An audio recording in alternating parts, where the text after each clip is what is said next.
Hindi ka ba mahilig sa gulay at prutas? Kung aminado ka, ito ang bagay sa iyo at ito ang dapat mong inumin. At kung nag-aalala ka kung pangit ang lasa nito, no, no, no, no. Ito lang ang masasabi ko. Lasa lang siyang green apple juice. Ito yung Wow! Cipollina Super Green with barley paragis at kali na green apple extract na Nice! pinagsama-sama na ni Wicket 7.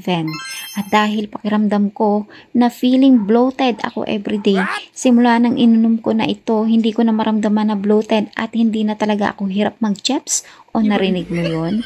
Ito talaga ang tinatawag na for superfood drink. At kung papaano inumin naman ito, iniinom lang po ito sa umaga na wala pang laman ang iyong tiyan. At kung iniisip mo ang health mo, ito na ang dapat mong inumin at i-check out. Andyan lang yan sa Yellow Basket. So ano pang hinihintay mo?